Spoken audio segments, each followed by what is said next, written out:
Saludos amigos y amigas. Aquí está en el aire su programa Enfoque Jurídico Político con la participación de mi distinguida y apreciada amiga Elvira Arias. Y hoy tendremos también la participación de un muy distinguido amigo que ha estado con nosotros en innumerables ocasiones, independientemente de que ahora sido un tiempecito de que no estaba por aquí, pero que es muy conocido de nuestros seguidores. Elvira, te saludo cordialmente. Gracias, gracias. ¿Cómo se siente? Yo estoy bien. Te parece que no está tan bien, porque la forma poco entusiasta en que dices gracias, gracias, apenas se percibió. No, pues vamos a darle la bienvenida a nuestro público como cada viernes. Gracias por sintonizarnos, gracias por conectar con su programa Enfoque Jurídico Político, donde tratamos siempre temas de importancia e interés para todos ustedes. Dándole la bienvenida a nuestro invitado de esta noche. Muchas gracias por la invitación, un placer estar con ustedes. Sí, Ezequiel estuvo con nosotros antes de las elecciones de este país. Hablaremos a profundidad sobre el país, este país y su nuevo gobernante en estos 100 días. Y la evaluación de los 100 días. Eso, y estas cosas. Él hizo algunos pronósticos, sí, con relación a lo que fue el triunfo del Partido Republicano y el presidente Donald Trump. Y desde entonces no lo teníamos por aquí, Ezequiel. Es un gusto conversar contigo aquí. Siempre es un placer conversar con ustedes y venir y atender a sus invitaciones. Y aquí estamos para cualquier inquietud que podamos verla y evaluarla, ¿no? O sea, precisamente recientemente la nueva administración acaba de cumplir 100 días. 100 días no es suficiente porque todavía falta un largo camino por recorrer, pero siempre se le hace una evaluación a los 100 días a los mandatarios, ¿no? Sin embargo, respecto a eso, se dice que no son nada halagüeños para el presidente, puesto de que en 70 años nunca nadie había caído de una manera tan abrupta en los primeros 100 días. Él mismo dice que no, pero son muchos los que sí afirman de que, aparte que sus propios electorados no están como tan felices con relación a las medidas que él ha tomado. Arguméntanos con relación a eso. ¿Cuál es tu parecer? Sí, bueno, precisamente el actual presidente, el señor Donald Trump, al ser un político que no es tradicional, evaluar a este presidente de una manera tradicional, como lo haría cualquiera, un analista político cualquiera, caería un error grave. Y específicamente cuando vemos los titulares, los cables de noticias internacionales y los políticos tradicionales, ¿no? Dentro del mismo Partido Republicano, él no es un republicano tradicional, porque desde antes de él entrar en sus aspiraciones presidenciales desde la primera vez que él corrió, antes de todo eso, él era un individuo que le daba dinero a ambos partidos, demócrata y republicano. Le daba más dinero a los demócratas hasta el año 2010 y después pasó a darle más dinero a los republicanos. No se sabe por qué razón ese cambio fue así. ¿Tú crees que eso habla bien de él? Eso habla bien de alguien que no tiene una preferencia, sino que está, como diríamos en buen dominicano, como una especie de con lo bueno y lo malo, con el diablo. Sí, lo que podríamos, por ejemplo, analizar ese tipo de actitudes, si son donaciones ilegales, pero si son donaciones dentro de lo que es el marco de la ley, entonces no tendría que ver nada de malo, en el sentido, porque los empresarios y los comerciantes, la gente muy acaudalada, no tienen necesariamente un partido político, porque el dinero no tiene ideología, no tiene partido político. Los grandes capitalistas lo que hacen es siempre tratar de asegurar sus inversiones, aunque donar dinero no necesariamente te va a garantizar nada 100%, porque lo que más fácilmente te falla es un político tradicional, en términos de cualquier promesa que te pueda hacer. Después que se subió al poder, no es tan fácil que un inversionista o un donante tenga una garantía que pueda obligarlo a cumplir con lo que quizá le prometió, como se dice, por detrás de la puerta. Entonces, en ese sentido, yo necesariamente no digo ni que es bien ni mal, sino lo que habría que ver si esas donaciones se enmarcaban dentro de lo que es la ilegalidad. Y todo parece que de no ser así, porque con tantos enemigos y tantos adversarios, es muy difícil que un individuo que tenga tantas cosas por donde tú agarrarlo por la justicia, no lo pueda agarrar. Especialmente un individuo que ha sido tan investigado, no solamente por, qué sé yo, sus contrincantes en el área de la actividad como empresario, sino más bien con todo lo que es el engranaje y el aparato de un Estado. Por ejemplo, todos esos juicios políticos, todas esas investigaciones, por ejemplo, del señor Mueller, impeachment, investigaciones que se gastaron más de 40 millones de dólares de los contribuyentes para tratar de encontrarle algo.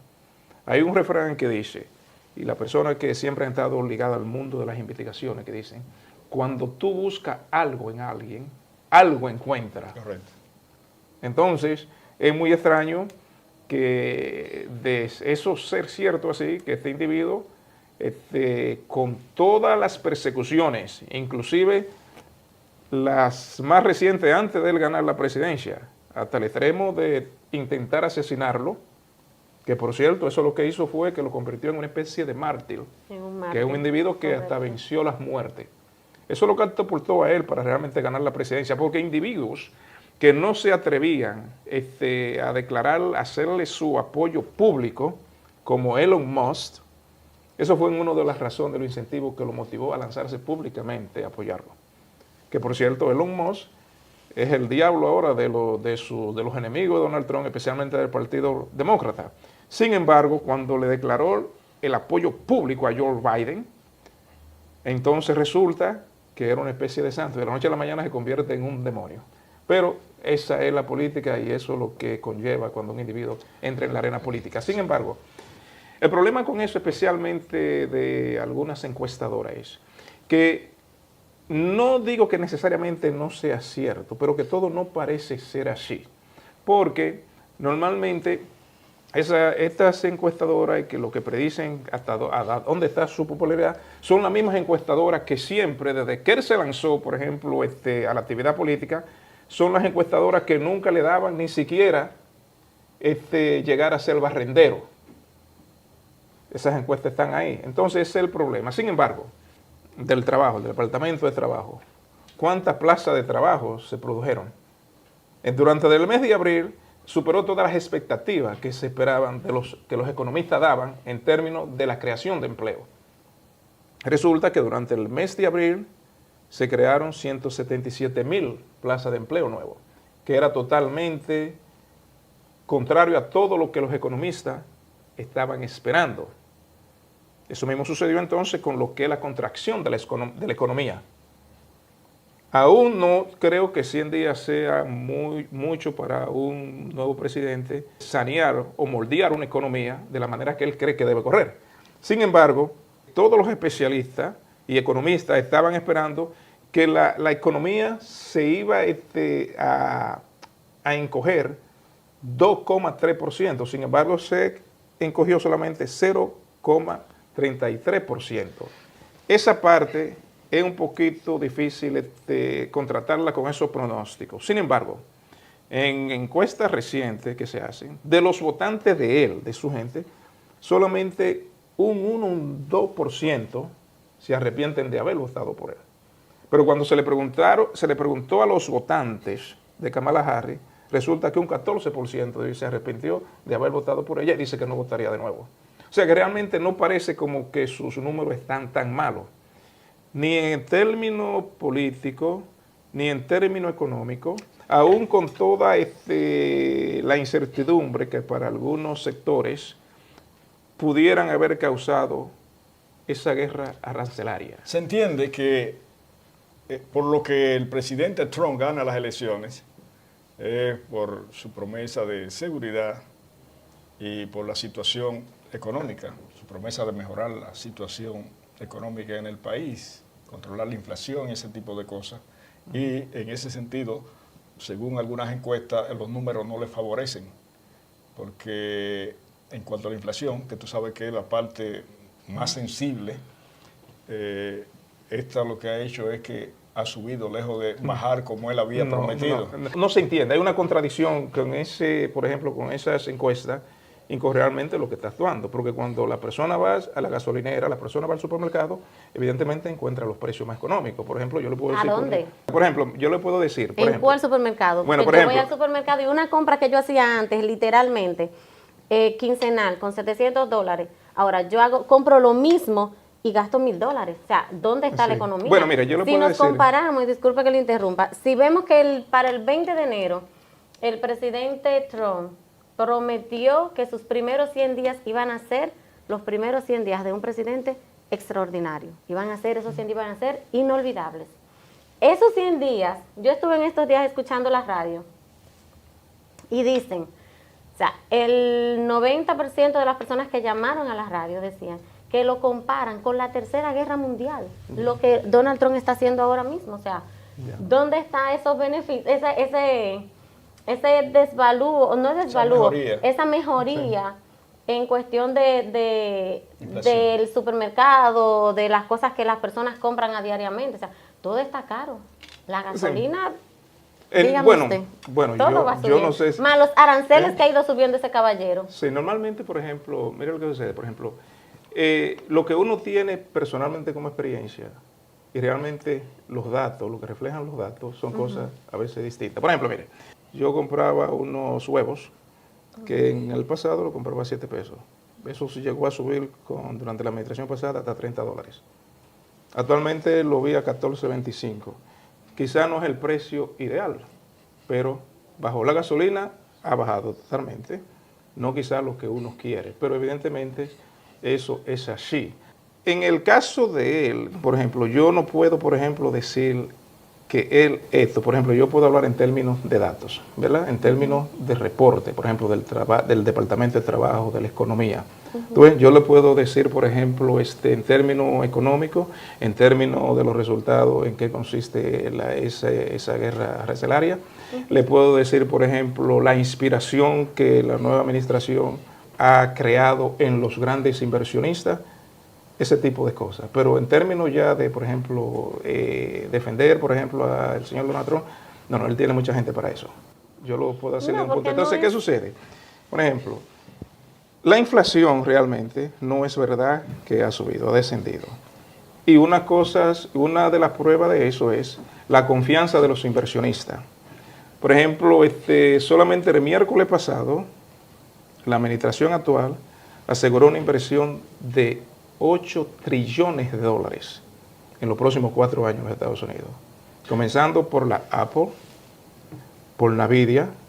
¿Tú sabes lo que son 8 trillones de dólares? $1 trillón son 1.000 billones de dólares. El capital y los inversionistas son bien ñoños. Que si usted da un paso que no le inspiran confianza, muy difícil vayan a invertir para su país. Entonces, ese tipo de cosas, lo que te digo a ti es que contrasta con cualquier predicción económica que se pueda proyectar como catastrófica. Porque una de las cosas que los grandes inversionistas y las grandes corporaciones transnacionales saben, es de dinero y dónde poner su dinero y dónde su dinero toma un riesgo. Entonces, las inversiones, ¿qué es lo que las inversiones traen a una nación?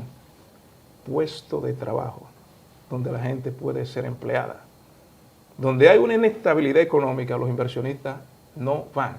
Y los inversionistas que van suelen ser inversionistas bien ratreros, que les gustan no competir ni producir, sino sobornar. Sin embargo, cuando él suspende los aranceles, después de haber tenido una reunión con los productores de automóviles, los tradicionales, fue precisamente después de haberse reunido con ellos, porque estos tienen la fábrica de sus vehículos, en su totalidad o en parte, está en el exterior. Y esos aranceles, lejos de perjudicar a un país determinado, lo estaba perjudicando a él, de modo que cuando de pronto y de manera rápida suspende lo que son los aranceles, porque aquí se produce muy poco, puesto de que la industria de aquí, que es lo que él quiere hacer, están fuera del país, y al grabar, pues está grabando a su propia gente. El problema es, por ejemplo, cómo responde la industria del automóvil a esos aranceles. Los aranceles no están suspendidos. Los aranceles lo que están en una negociación. Hay aproximadamente 90 países que ellos respondieron en términos positivos a ese planteamiento de él. El que no respondió positivo como China, entonces eso se le complicó. ¿Verdad? Porque por ejemplo, solamente respecto a China. Mire, solamente por ejemplo, la Hyundai, la Toyota, la Honda, de la manera que ellos respondieron fue invertir trillones de dólares en los Estados Unidos para establecer realmente muchos de esos repuestos y establecer su planta de fabricación en los Estados Unidos. El viernes solamente ahí la Hyundai anunció ahí en la Casa Blanca aproximadamente 22 trillones de dólares de inversión. ¿Por qué? Porque no hay mercado más fuerte para la venta de los automóviles que los Estados Unidos. Los fabricantes de automóviles no pueden darse el lujo de decir yo voy a seguir construyendo fuera sabiendo que ese mercado yo lo necesito, y esos aranceles, si no se busca una negociación, entonces yo quedarme fuera de ahí. Entonces lo que yo he respondido es invertir en los Estados Unidos, que es parte de lo que yo entiendo que es lo que él anda buscando. Dicen algunos economistas que eso es insostenible, porque una de las razones por las que precisamente la industria salió es por los bajos costos, y que aquí no resistirían lo que habría que pagarle aquí a los trabajadores, aparte de que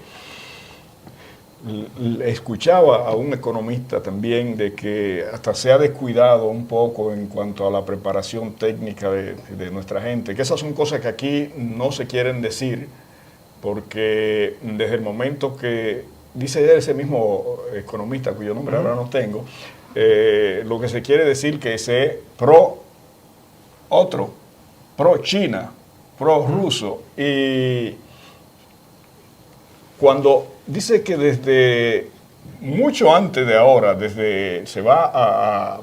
antes de Bill Clinton, antes de Obama, o sea, viene narrando de que cuando le daban trataban de darle algún tipo de orientación en ese sentido, pues pura y simplemente la rechazaban con cierta arrogancia, y lo tildaban de que estaban favoreciendo a otras, y señala que aquellas son economías planificadas, independientemente de que se señalen como dictadores, en el caso de Xi Jinping, el chino, pero hay que ver el salto que China ha dado con relación a lo que era y lo que es hoy, solo en algunos 10 o 12 años. Entonces, como que aquellos sí han venido haciendo la tarea, sostienen economistas de este país, y aquí, bueno, la especie de francachela, de que tú sabes que cada 4 años se elige un gobierno diferente, con criterios totalmente diferentes. Una cosa era Biden y otra que da un giro de 180 grados es el presidente Trump, y que esto de alguna manera lo que hace es, lejos de hacer que se avance, hay una especie de palos a ciegas. Han querido presentar precisamente, y algunos señalan que hay que darle tiempo, porque ven como que aquí lo que se está haciendo no obedece a ningún tipo de planificación, sino que se están dando palos a ciegas, y que incluso hasta se ataca lo que es la parte fuerte de este país, que son las instituciones. En base a eso mismo se han hecho varias ruedas de prensa evaluando lo que son los 100 días de Donald Trump. Y una de las preguntas más comunes han sido si Donald Trump se lanzaría por un tercer mandato en este país. ¿Qué usted entiende de eso? Bueno. Pero en base a eso, luego que me responda a esa, ¿qué cree usted en cuestión de la inmigración? ¿Ha favorecido o no? No estamos borrando de preguntas, vamos a ver a que vaya por no, parte. para que vaya, porque él la va a combinar las tres y nos va a responder ahí. Que eso es el tema migratorio. ¿Ha favorecido a Donald Trump durante estos primeros 100 días de gobierno o no? Vamos a darle un receso y vamos a una pausa para entonces que él Para venga que lo con- piense.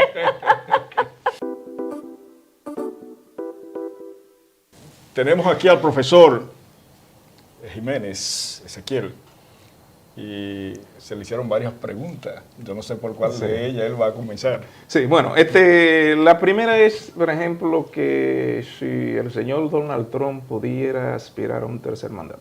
Por ejemplo, yo pienso que eso está muy temprano. En segundo lugar, eso no se configura en la Constitución. Pero en política, nada es imposible. Correcto. Lo que era imposible, se creía imposible, era que el señor Donald Trump pudiera volver a la presidencia después que salió de ella Y mire en dónde el está 2020. Por eso, en política, nada es imposible. En política no existen verdad ni mentira, verdad Sin embargo, hay cuestiones que son de principio. Sí, Porque, sin embargo, por ejemplo, te pongo un caso específico, Ezequiel. Está consagrado que son 2 periodos y se acabó. Y que eso no debe ser objeto de interpretación. Como pero se ha pretendido. no, mire que lo que sucede es que eso no es en los Estados Unidos se ha modificado la Constitución para extenderle a un presidente un tercer mandato. Sí. Eso ha pasado aquí. O sea, lo que en política usted no puede asegurar que algo es imposible. El señor Donald Trump está en una edad avanzada, pero a la misma vez un hombre que da temor porque tiene una energía como si tuviera 50 años de edad. Eso nada más hay que verlo encima de un escenario, en un rally de eso, con más de 20,000 gente enfrente Se de él. modificó la Constitución, ¿verdad? Para un tercer periodo. Sí, eso se dio con modificó. Sí, en los Estados Unidos, sí. Ok, pero o sea, Entonces, que no es sobre la base de que no se modifique para ir a un tercer no, periodo. es que normalmente, Sí, al bueno, menos, eso. no, es que más o menos, si no estamos, por ejemplo, en un sistema dictatorial o en una ideología marxista, donde el Estado, lo que está en el Estado hace lo que le parezca, no puede funcionar así. Algo hacen los individuos, por ejemplo, como se han hecho en países latinoamericanos, se modifica la Constitución a cada rato, dependiendo de lo que le convenga a cada quien. Entonces, si eso ha ocurrido en los Estados Unidos, no se puede descartar que pueda ocurrir. Sí. ¿Cuándo? ¿Mañana, pasado? No, no se puede descartar. Sin embargo, hay una partecita que no debemos pasar por alto, y es que a diferencia de la mayoría de los países latinos, tenemos una constitución que se llama flexible. No así la Constitución norteamericana, que es una constitución rígida. No, pero flexibilidad la dan el Poder Legislativo, el Senado, el Congreso, y el Ejecutivo firma o lo veta. Pero si ya hay un precedente que ocurrió, no se lo encuentre usted que se acabó el mundo si vuelve y ocurre. En política pasan cosas y la gente hace cosas. Inclusive el más ratrero hace cosas en política, como el más serio y el más santo, la gente hace cosas en política. Entonces, sin embargo, lo único que le preocupa, por ejemplo, a muchos de sus adversarios es que eso pueda ser posible. Porque si creen que él pudo superar la muerte, si creen que él pudo volver cuando se entendía que eso era imposible y volvió, porque es un individuo que ha establecido una distancia entre político tradicional y yo. En su discurso de toma de posesión, él enfocó 3 puntos principales. Que si usted le pone atención y ve lo que él está haciendo y lo que él dijo en campaña, pero si usted se embulló con los grandes titulares de los adversarios de él, nunca va a saber qué es lo que él dijo ni qué es lo que él estaba prometiendo en esos mítines a su base. Y va a pensar que él está haciendo cosas totalmente a lo que él prometió. Y si usted le pone atención a eso y se va y revisa todo eso, va a ver que él está haciendo exactamente lo que él le prometió a esa audiencia. En el discurso de toma de posesión, él se enfocó en la migración, en la economía y en la seguridad. Y mencionó el Canal de Panamá, mencionó la migración. ¿Qué es lo que él está haciendo? Lo que él dijo. La pregunta que me hiciste sobre el tema migratorio es un tema muy sensible, porque de alguna forma u otra, especialmente la migración ilegal, indocumentada, porque de alguna forma u otra es muy difícil que no tengamos alguna persona cercana que tenga una condición irregular. Personas que tienen muchos años, que no llegaron ahora, y otro tipo de personas que llegaron ayer mucho con un comportamiento muy cuestionable. ¿Ok? La migración indocumentada no había representado nunca un rechazo tan grande, ni un desafío tan grande, como cuando comenzaron a organizarse masas de gente a corromper y derribar lo que es el sistema migratorio de la nación que tiene la política migratoria más humana que cualquier país del mundo. Sin embargo, ha habido algunos excesos. Pero voy a completar en la parte. Algunos excesos con relación a la migración. Antes de los excesos, voy a completar la parte del país que tiene la política migratoria más humanista. Anualmente los Estados Unidos distribuyen millones de visas de migrantes a través de lazos familiares, que no le permite al país evaluar qué tipo de migrante y qué va a aportar a la economía de ese país donde va. Los inmigrantes tienen que llegar a un país, o sea, la misión principal de la política migratoria de toda la nación es que usted llegue y aporte algo. Si no tiene inversión, que aporte su fuerza laboral. Una política, por ejemplo, por lazos familiares, es una política humanista, porque no le da ninguna oportunidad a usted determinar qué inmigrante usted va a tomar y qué no.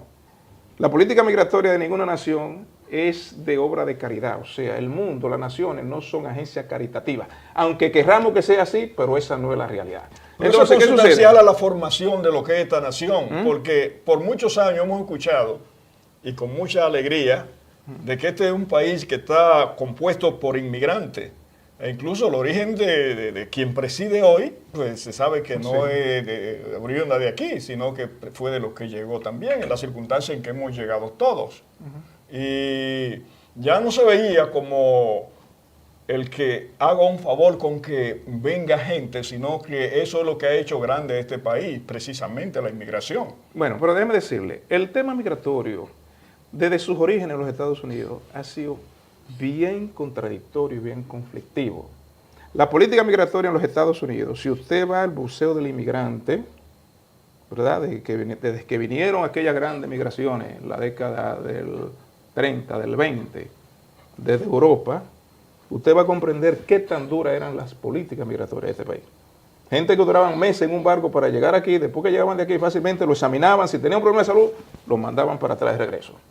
O sea, toda esa política que uno entiende siempre ha sido así, que baja y sube, todo depende de las circunstancias, especialmente está muy relacionada con la economía del país. Sin embargo, en ese sentido, la migración indocumentada, especialmente por la frontera, que hoy en día esa no es nada más la realidad de la migración irregular. La migración irregular llega por aviones, en confort, ¿entiendes? Y no es lo que nosotros solamente acostumbramos a ver en la frontera, gente muy humilde tratando de cruzar. Siempre eso ha existido ahí, en grupitos pequeños, de 10, que un coyote organiza. Pero desde que esa migración durante los últimos 4 años se organizó caravanas de 10.000 y 5.000 de gente, dice un refrán que lo mucho hasta Dios lo ve. Aunque el norteamericano no es muy simpatizante de esa política de mano dura migratoria, sin embargo, ese es uno de los puntos más fuertes y más populares de su administración. Tiene un 54% en lo que es el tema migratorio. ¿Por qué? La política migratoria de los países no está diseñada con una intención, por ejemplo, de una agencia caritativa que vamos a resolver el problema del mundo. Los Estados Unidos es un país de inmigrantes, pero eso no le dice a usted que es un país sin ley. Eso, por ejemplo, fue uno de los planteamientos cuando se le preguntó en el 96 a Bill Clinton, que se le estaba acusando de ser muy duro, porque ha sido uno de los individuos que más deportaciones ha hecho, 12 millones en lo que tuvo la presidencia. Y una de las cosas que él planteó, y es una realidad, y eso lo planteó Obama, el hecho de que sea un país de inmigrantes no quiere dejar dicho que es un país sin ley y sin orden, y tiene ley migratoria. Clinton deportó más que Obama. Como 12 millones en lo que tuvo. Sí. Porque el que se atribuye que más deportó fue precisamente Obama. Porque ya no se trae, porque ya como el tiempo ha pasado, no se trae a Bill Clinton a la discusión. Pero las personas que estudiamos política y que hacemos análisis político, tenemos que hacer echar mano de la historia para poder ver cuál ha sido el proceso de un acontecimiento. Para entonces uno no sentirse, por ejemplo, alarmado y poder comprender lo que pasa. Porque alarmarse por lo que está sucediendo, sucede por muchas razones. Sucede por un asunto de oposición, sucede por un asunto de que usted cree, por ejemplo, en fronteras abiertas, sucede un asunto porque quizá usted sea muy globalista, sucede por un asunto que quizá usted sea contrario a todo lo que es los Estados Unidos, le interesa que se derrumbe este sistema. Todo ese tipo de cosas Pero aún así, los Estados Unidos tienen leyes migratorias. Y la ley migratoria, por ejemplo, hacerla cumplir, el gobierno federal, migración, tiene un poder inmenso sobre eso, porque eso está relacionado a lo que actualmente, a lo que es la seguridad nacional de este país, a lo que es la política internacional, que la dirige el Ejecutivo. O sea, no la dirigen los jueces. El problema, por ejemplo, de que para una deportación que tenga que pasar un juicio, justo lo que sea, eso nunca ha sido una discusión. Eso es una discusión ahora, porque un individuo que evidentemente tiene demasiado frente, tiene demasiados enemigos, y es un individuo totalmente que se comporta de una manera que no es lo que Washington está acostumbrado a que se haga. Por ejemplo, los burócratas de Washington lo que están impuestos es a que la cosa, que cambie el presidente, pero que no cambie cómo se mueve el aparato del Estado. ¿Entiendes?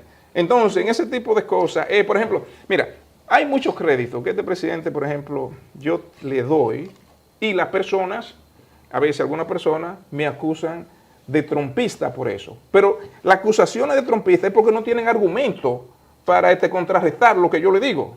Si yo le digo, por ejemplo, que este es uno de los presidentes más feministas que ha habido en este país, en la historia reciente, usted me dice, parece que tú te estás poniendo loco, porque tú no sabes lo que se le ha acusado a ese hombre en el pasado. Yo te lo digo eso mismo también. Exacto, pero está bien, pero sin embargo, vamos entonces a la parte. Es el individuo que dice que existe hombre y mujer. ¿Ok? En esa parte esa es una estamos de posición acuerdo. feminista.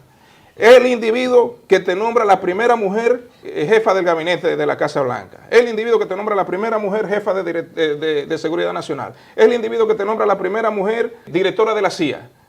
Es el individuo que te nombra, si se puede decir, pro juventud, que te nombra la secretaria, la portavoz de la presidencia más joven de la historia de esta nación. Pero son realidades. Pero sin embargo, hay que señalar que el hecho de que él haya decidido esto, a diferencia de lo que hizo Obama, y nosotros no necesariamente estamos postulando ni por la política migratoria de Biden, y es un tema que ya nosotros aquí lo tratamos antes, y conozco tu posición en ese sentido, pero no quiere decir eso de que esos individuos van a dejar de ser lo que son, porque eso es tan viejo como ¿qué? Si se tiene la historia de Sodoma y Gomorra, o sea que lo que tienen, si tú quieres equivocado, si es una enfermedad o no, como sostienen algunos, es un asunto que es parte de una realidad. Ahora, que se trae con tanta fuerza a los fines de favorecer a un electorado, sobre todo religioso, que está involucrado en esto hasta la médula. Pero no van a dejar de ser lo que son. Pero que está bien. Pero en esa parte yo voy a dar mi opinión.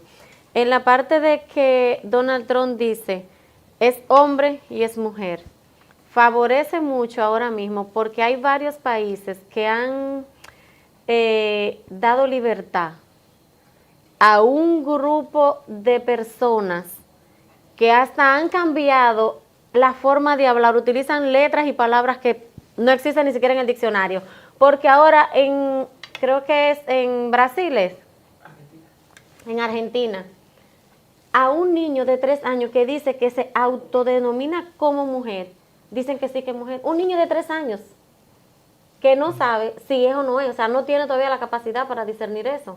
Entonces, entiendo que en esa parte, por lo menos, favorece la decisión de Donald Trump, decir es hombre y es mujer, porque aquí ya el expresidente estaba poniendo en algunos restaurantes, llegué a ver, baños para hombres, para mujeres y para lo que no se sabían. Bueno, el asunto es claro, pero el asunto en ese aspecto él lo hizo no, pero bien. el asunto ahí es, yo mira, no el van a dejar de ser lo que son. el asunto no lo van a dejar de ser, pero libera a una mujer. El asunto es, espérate, el asunto es que tú tienes que evaluar a los individuos por lo que hacen. Si el individuo le da poder a la mujer, es feminista. ¿Y cómo tú vas a decir que si el individuo te pone la primera mujer al cargo de la agencia de inteligencia más importante de los Estados Unidos, como le hacía, eso no es poder para la mujer? Sí, es un poder para la mujer. Si lo pone jefe del gabinete de la Casa Blanca, la primera mujer en la historia de los Estados Unidos, eso no es poder para la mujer. Lo que sucede es que no es poder para la mujer, especialmente para el lado progresista. Si la mujer no es progresista, si la mujer es conservadora, ella no es feminista.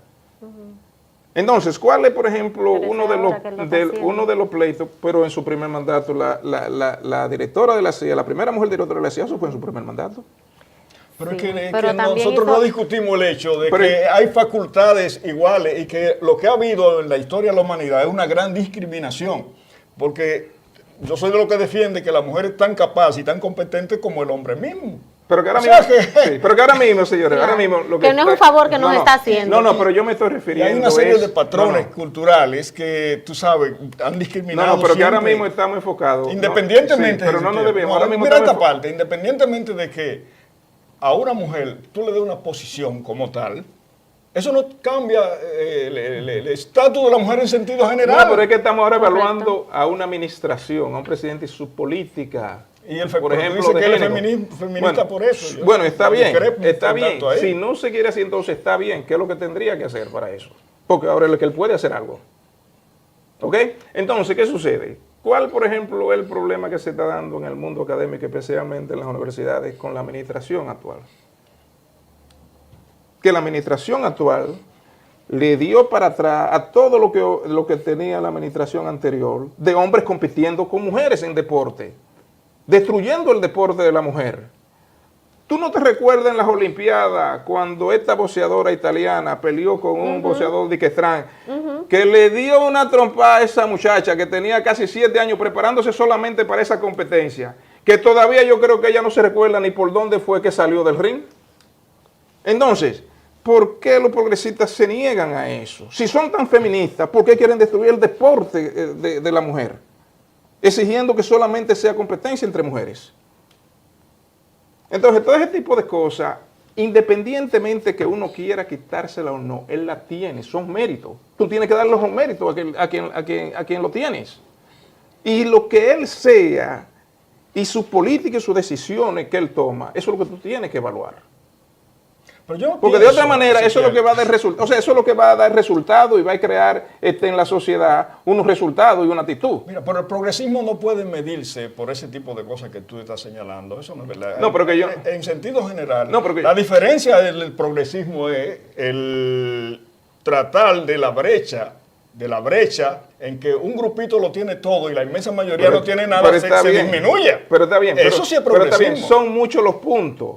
Pero ya vamos, yo estoy Pero planteando ese es ya uno de la los diferencia. esenciales. No, yo estoy estableciendo la diferencia entre él y la administración anterior en términos de la mujer, de los derechos de la mujer, y en términos de preservar los logros de la mujer. En ese tipo de cosas que yo estoy enfocando, no en los otros. La parte económica, la parte social, todo eso son factores. Pero ahora mismo lo que yo entiendo que tenemos que enfocar no es qué es lo que está haciendo esta administración, ¿y qué es lo que están prediciendo sus adversarios?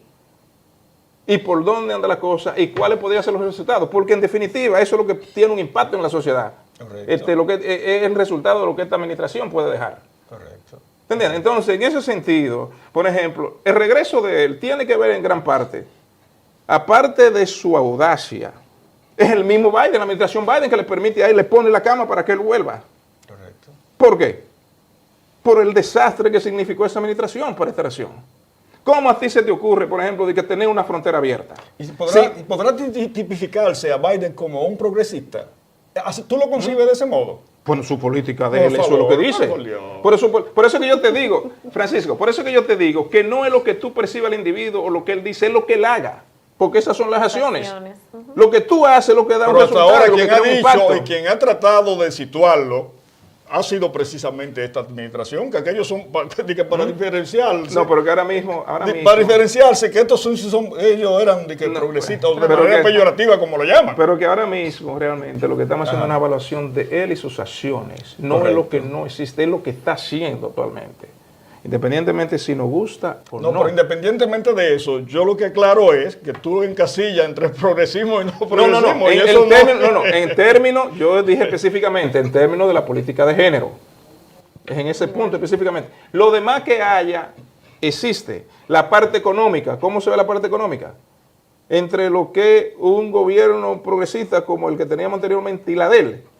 Es que el ¿Cómo anterior se no era evalúa? ningún progresista. Bueno, pero si no lo eres, está bien. El asunto es, ¿bajo qué sensación en el colectivo común que la gente cree que nosotros vivimos en términos de comercio? La gente cree que nosotros vivimos realmente en una era del libre comercio. Y eso es falso. Porque ¿en qué consiste el libre comercio? que usted elimina sus aranceles y yo elimino lo mío, y cada país puede entrar a su mercado, comercializar sus productos sin ponerle traba, sin ponerles aranceles, sin subsidiar las empresas, y el gobierno sacando su narices del comercio de las empresas. Entonces, ¿qué sucede? Eso no es lo que se ha estado practicando en los últimos 50 años. ¿Por qué? Porque los aranceles nunca han sido iguales. Por ejemplo, te voy a mencionar las dos economías más grandes entre los Estados Unidos y China. Ni la Unión Europea ni los Estados Unidos. Los Estados Unidos ha sido sí flexible, que ha abierto su mercado. ¿Y cómo tú conoces eso? Bueno, las tarifas. ¿Cuánto cobran, por ejemplo, un vehículo norteamericano para entrar a la Unión Europea o para entrar a China? ¿Y cuánto paga un vehículo que se produce en China o que se produce en la Unión Europea para entrar a los Estados Unidos? ¿Tú sabes ese número? Nadie que piense de que estamos en libre comercio conoce esos números. ¿Quién es el paladín de lo que es el libre comercio? ¿Y quién se ufana de que fue quien creó como país precisamente ese tipo de mercado? Pero que el asunto no es si se para, es qué es lo que es el libre comercio y qué es lo que se practica hoy. Por ejemplo, China tiene sus defensores, ¿verdad? Sin embargo, China no practica lo que es libre comercio. China practica lo que es el mercantilismo, que es diferente al libre comercio. ¿En qué consiste el mercantilismo? Que yo invado tu país, el tuyo, con mis productos, y a ti, si viene a meterlo para el mío, yo te pongo 80,000 barreras y tú no puedes vender en el mío. Pero ese es el resultado de que yo dejé de producir y que solo me lucro de que a partir del 1971, el dólar, que solo me cuesta 3 centavos de dólar producirlo, una maquinita haciendo dólares sin ningún valor, sin respaldo como tenía antes en oro, y puedo comprarle a todo el mundo. Entonces, ha sido una política que desde aquí se ha implementado para ese tipo de cosas. Pero no tiene nada que ver. Por ejemplo, los Estados Unidos siempre han tenido una política, por ejemplo, generosa para ayudar a países que están en necesidades. Creó el Plan Marshall para Europa hasta que Europa se consolidara y se pudiera sostener ella misma económicamente, se enriquecieron. Todas las políticas arancelarias para la Europa fue basada en eso, hasta que ustedes puedan valerse por ustedes mismos. ¿Qué sucede? Europa, especialmente Alemania, Francia, se enriquecieron.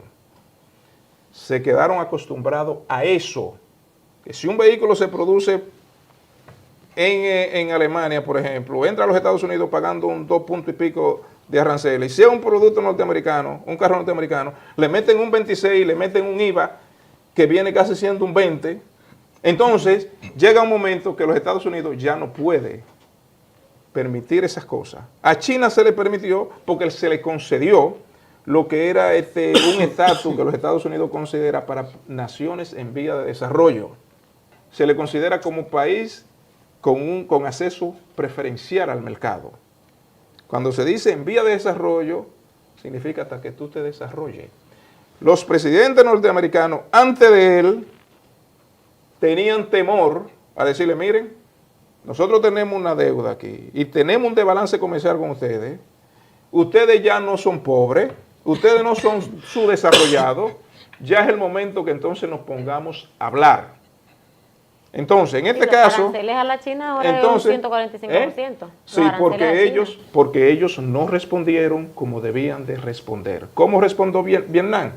Vietnam es un país con un sistema totalmente distinto a los Estados Unidos. Marxista, socialista. Sin embargo, lo primero que Vietnam hizo fue, no, vamos a hablar. La India, que es el segundo país más poblado del mundo, con uno de los aranceles más altos del mundo para los productos estadounidenses, dijo, no, vamos a hablar. Entonces, le dijo, si tú respondes de una manera agresiva, contrarretando lo que yo voy a hacer, yo te lo voy a poner tanto. Ahora, eso es una decisión política. Ezequiel, nos falta tiempo, nos va a faltar tiempo. Bueno, pero es importante comprender esa parte. Para uno entender más o menos en qué consiste la promoción y la actitud oposicionista a un presidente si está haciendo lo que realmente debería de hacer. Sí. Tenemos que hacer una segunda parte. Finalmente,